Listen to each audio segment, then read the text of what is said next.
চলুন নিয়ে যাই অচেনা এক শিবভূমিতে।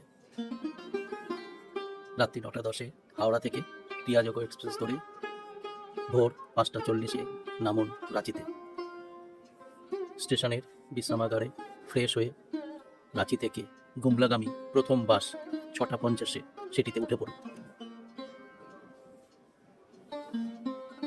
গুমলা আসতে 2.5 ঘন্টার মতো সময় নেবে।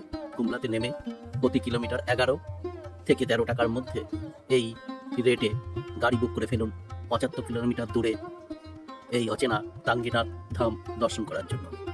টাঙ্গিনাথ ধামে আমরা এসে 225টা খুবই ফ্ল্যাট সিঁড়ি বেয়ে পাহাড়ের মাথায় মন্দিরের কাছে চলে গেছি। গর্ভে গিয়ে প্রবেশ করছি।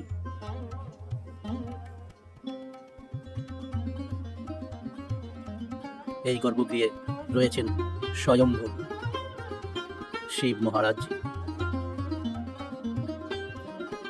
খুবই শান্ত পরিবেশে নিজের মতো করে এই স্বয়ম্ভূ শিবজিকে আপনি আপনার পূজাগ্র দিয়ে মনের সমস্ত ভক্তি দিয়ে পুজো করে নিতে পারবেন।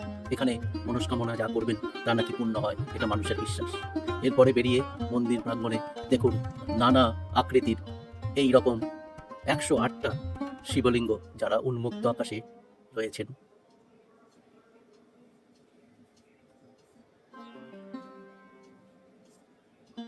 এই শিবলিঙ্গগুলি দর্শন করে মনে এক প্রশান্তি নিয়ে এবারে দর্শন করুন মন্দির চত্বরের প্রাচীন দেবদেবী মূর্তিগুলো।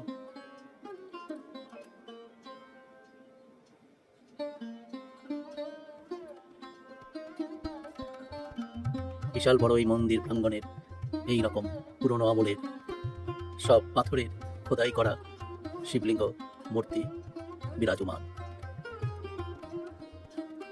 এখন দর্শন করছেন অতি প্রাচীন এই মূর্তিগুলি। আর এই মন্দিরের পরিবেশ পাহাড়ের চূড়াতে এক অপূর্ব শান্তি এবং নিস্তব্ধতা বিরাজমান থাকায় অদ্ভুত আনন্দে মন আপনার ভরে গেছে। শেষে শিবলিঙ্গ এবং বর্তমান মন্দিরটাকে আরেকবার দেখে প্রণাম জানিয়ে এই মন্দির যে কারণে টাঙ্গিনাথ সেটিতে চলে এলাম। এইটি সেই বিখ্যাত টাঙ্গি, যে টাঙ্গিটি ঋষি পরশুরামের বলে কথিত আছে। এই টাঙ্গি এখানে প্রথিত এবং এই টাঙ্গির বৈশিষ্ট্য এতদিনেও কোনো রকম মরচে এই লোহার টাঙ্গির উপর এখনো পড়েনি। এই টাঙ্গিটি এখানে থাকার জন্য এবং পরশুরামের তপস্যা স্থল হিসেবে এটাকে গণ্য করা হয় বলে এই মন্দির টাঙ্গিনাথ ধাম। একই পথে রাঁচি থেকে 9:40 ফিরতে টিয়াজোগে ফিরে যান পরদিন সকালে হাওড়া।